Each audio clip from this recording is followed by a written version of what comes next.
UNIRREM, Universidad de la República Mexicana. Misión: ser una institución educativa acreditada y certificada con reconocimiento a nivel nacional e internacional que contribuye activamente en la resolución de las problemáticas de su tiempo. Visión: formar profesionales capacitados con la más alta calidad académica en el campo de su especialidad, contribuyendo al desarrollo de sí mismos, de la sociedad y del progreso del país. Somos el equipo 3 de la materia de Tecnologías de la Información del Derecho de la carrera de Derecho, Grupo 401. Los integrantes somos Jocelyn Ruiz, Luis Enrique Romero, Bernardo González y Valeria Fragoso. Los temas que vamos a hablar es de la seguridad informática, niveles de seguridad y disponibilidad de datos, qué es la seguridad, agregar aportaciones de Turing de la criptografía, la integridad y la disponibilidad.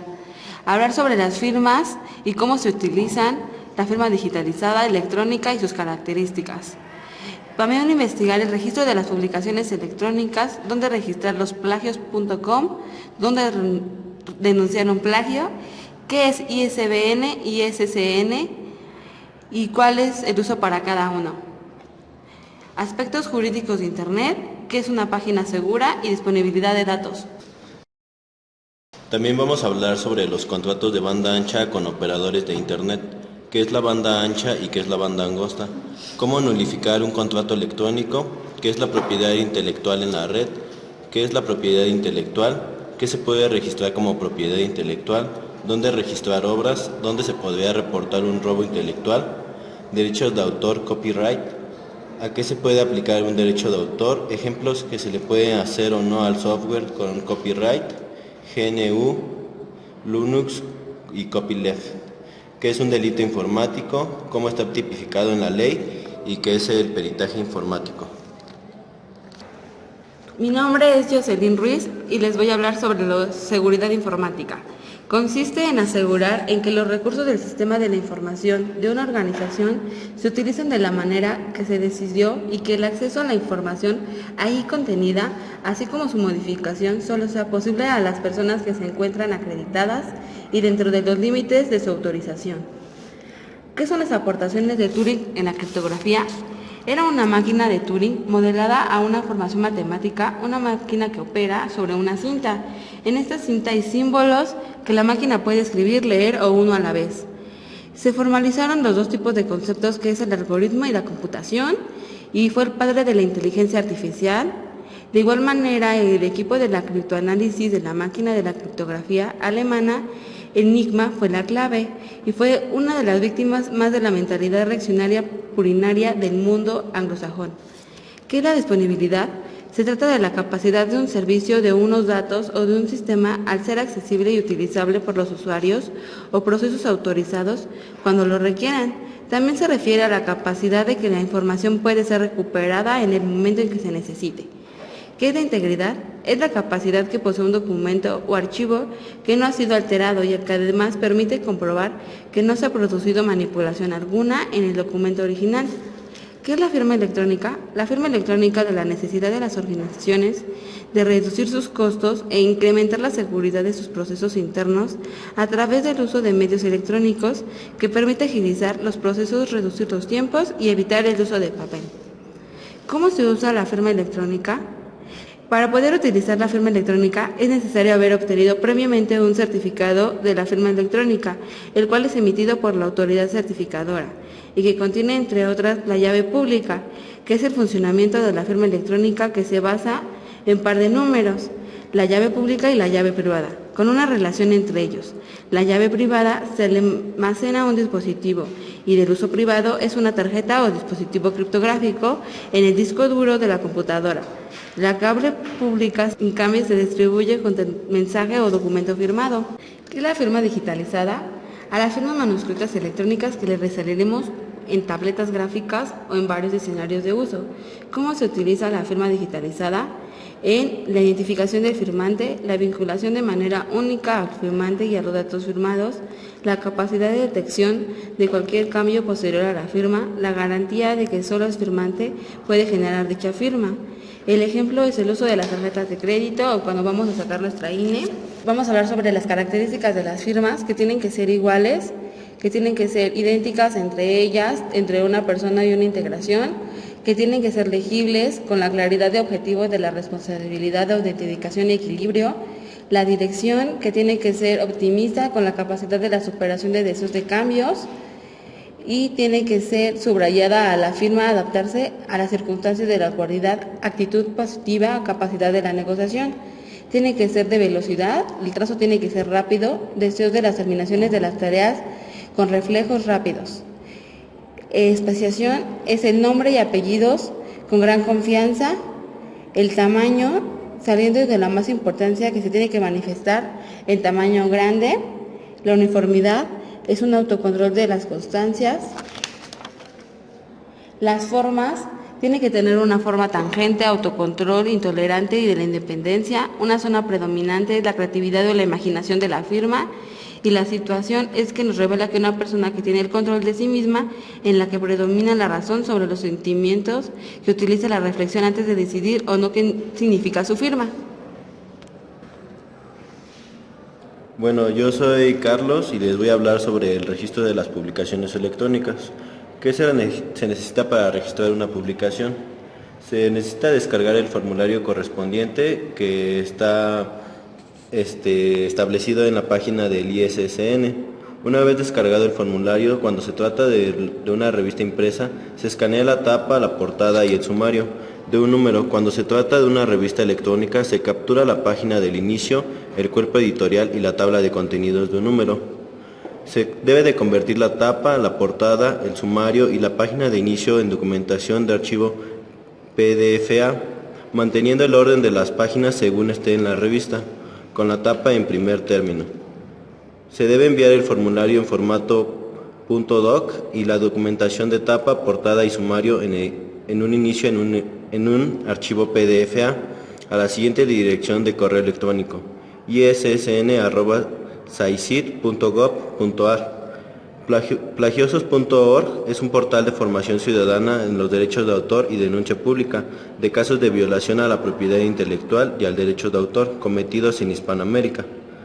La creatividad de un aspecto inherente en el ser humano es el ser humano es un producto de su creatividad y puede decidirse que es por ella que somos todos humanos. Todas las personas y culturas poseen y desarrollan su capacidad creativa. El plagio autoral es el acto de copiar textual o substancial el trabajo de otro, sin citar las fuentes y sin autorización legal y previa, con el propósito de hacer aparecer como propio el trabajo realizado por otra persona. El plagiario es la persona que arrebata y desconoce el producto del acto creativo de otra persona. Es una modalidad de robo considerable y condenable. ¿Qué es el ISBN y qué significa? Es el número internacional normalizado de un libro. ¿Qué es? Es un identificador internacional que se designa a una publicación o edición monográfica de forma exclusiva relacionado a un título, su editor, el país donde se publica y las características editoriales de la edición. ¿Cómo se compone el ISBN? El ISBN se compone actualmente de 13 dígitos agrupados en 5 elementos, mismos que deben ser separados por guiones. ¿Qué es el ISSN? El ISSN es el número internacional normalizado de publicaciones periódicas. Es un código numérico reconocido internacionalmente para la identificación de las publicaciones periódicas de carácter científico, docente y de investigación. El ISSN identifica ambigüedades ni errores a la publicación periódica a la que va asociado. El ISSN está asociado al título de la publicación periódica y su número de circulación. Por lo tanto, un cambio en el título o en el medio de la circulación de una publicación periódica que ya cuente con ISSN requiere la solicitud y en su caso asignaciones de un nuevo número. El ISSN se compone de 8 números separados por un guión formado por 2 grupos de números. No incorpora ningún otro significado más que el de la identificación de la publicación seriada. No contiene prefijos que identifiquen el país de publicación ni la edición. ¿Qué es una página segura? Es aquella en la cual podemos navegar de una buena forma, ya que con el paso del tiempo y el crecimiento de la tecnología hemos llegado a los tiempos de hacer pagos o transacciones monetarias en Internet, con lo cual debemos de asegurarnos de verificar los aspectos que debe contener una página web segura. ¿Cómo podemos saber cuando estamos ante una página falsa? Se verifica que la URL sea correcta, que tiene contiene un candado en la parte izquierda de la web, donde se contiene el HTTP. Se debe de revisar la gramática y dónde está registrado el dominio. ¿Qué es la disponibilidad de datos? La disponibilidad de datos es un recurso dado que puede ser accedido bajo sus consumidores. Además, es el porcentaje del tiempo que un sistema puede ser utilizado en trabajo productivo. Si el rendimiento de una base de datos es demasiado pobre, que los usuarios no pueden realizar su trabajo, la base de datos no está disponible. La disponibilidad tiene 4 componentes, que son la manejabilidad, la recuperabilidad, la fiabilidad y la facilidad de servicio. La manejabilidad es la capacidad de crear y mantener un entorno eficaz que proporciona servicio a los usuarios. La recuperabilidad es la capacidad para restablecer el servicio en caso de un fallo o error de componente. La fiabilidad es la capacidad para prestar el servicio en los niveles especificados por un periodo determinado. La facilidad de servicio es la capacidad de determinar la existencia de problemas para diagnosticar su causa y la reparación de los problemas. Mi nombre es Luis Enrique Romero y voy a hablar de contratos de banda ancha con operadores de Internet ISP. ¿Qué es ISP? Por sus siglas en inglés, Internet Service Providers, proveedor de acceso a Internet. Es una compañía que ofrece acceso a Internet, normalmente por una cuota. Regularmente la conexión con el ISP tiene lugar a través de una conexión de acceso telefónica o una conexión de banda ancha. Muchos ISP ofrecen servicios adicionales como cuentas de correo electrónico, exploradores web y espacios para crear un sitio web propio. El término banda ancha comúnmente se refiere al acceso de alta velocidad a Internet. Este término puede definirse simplemente como la conexión rápida a Internet que siempre está activa. Permite a un usuario enviar correos electrónicos, navegar en la web, bajar imágenes y música, ver videos, unirse a una conferencia vía web y mucho más.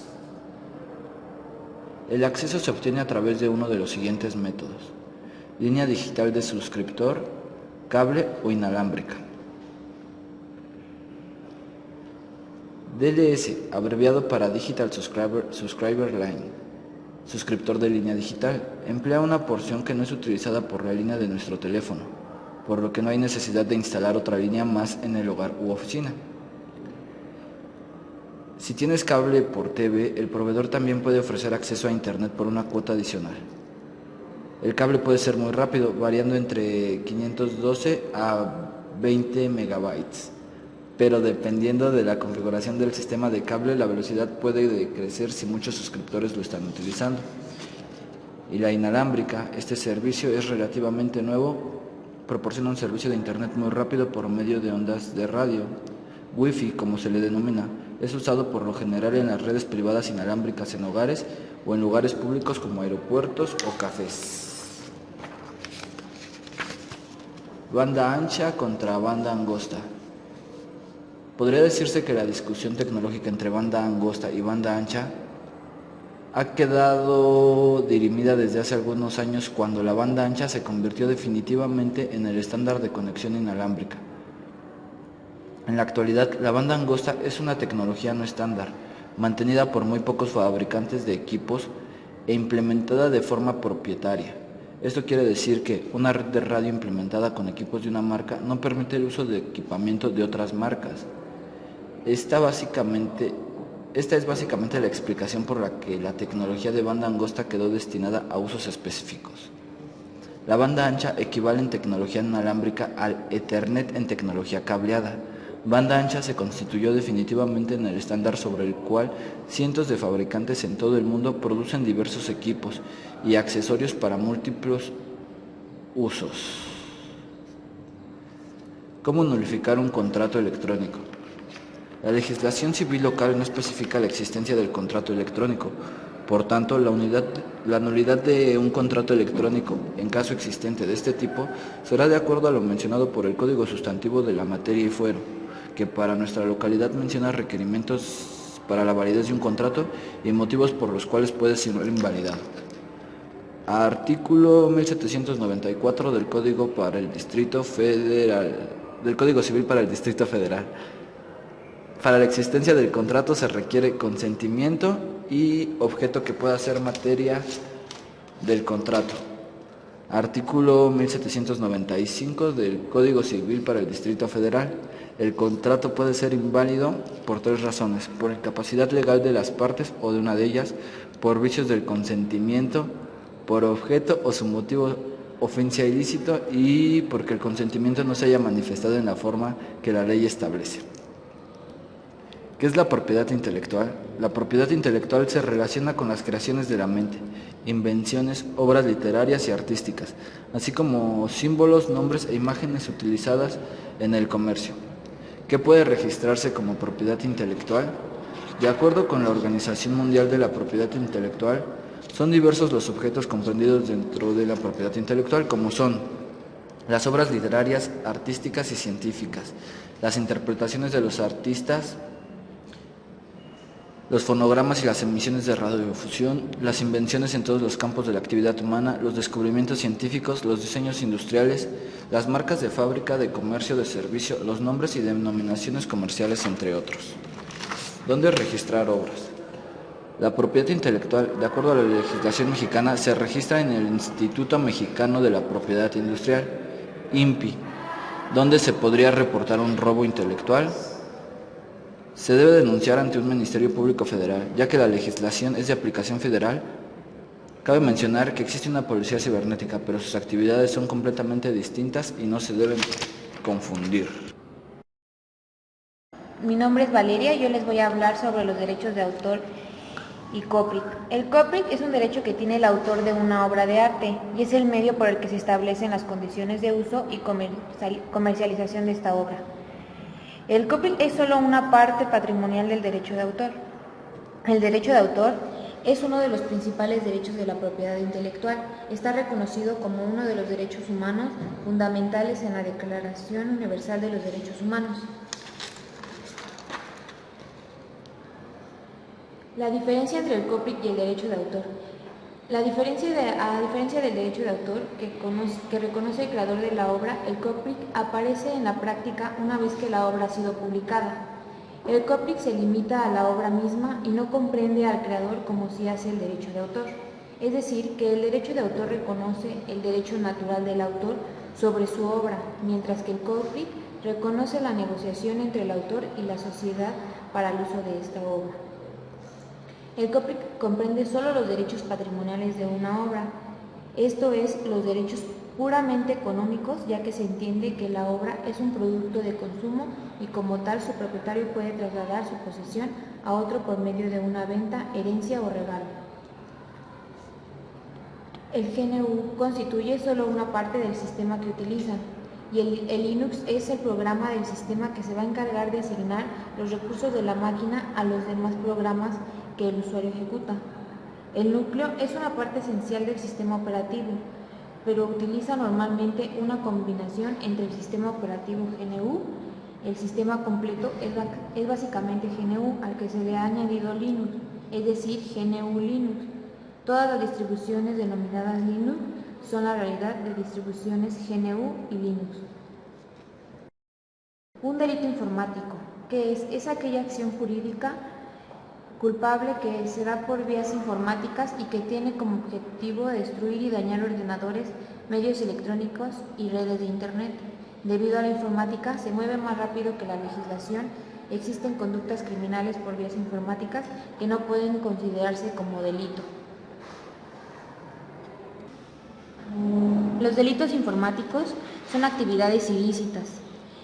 Estos se tipifican en la ley como sabotaje informático, que es el que implica al delincuente recupere o busque destruir el centro de cómputos en sí, en las máquinas o programas o informaciones almacenados en los ordenadores.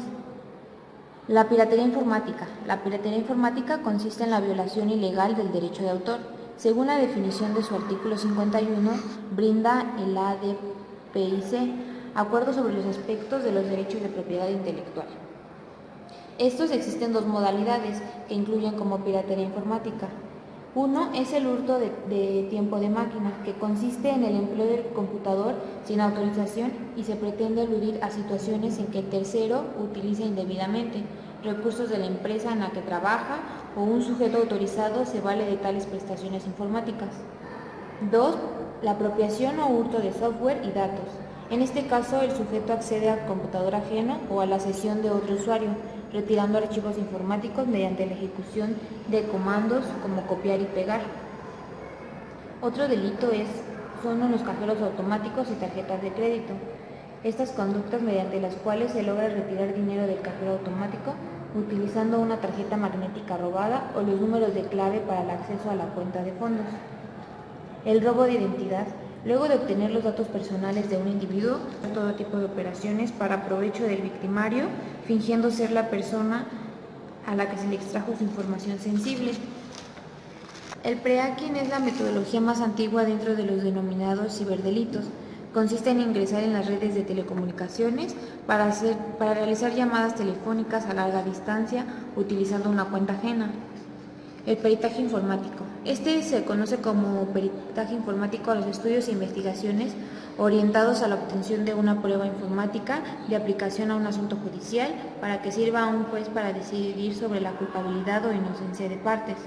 Son estudios e investigaciones usados en asuntos privados para la búsqueda de pruebas y argumentos que sirvan a una de las partes en discusión para decantar y discrepancia a su favor. UNIREM, Universidad de la República Mexicana. Gracias por su atención.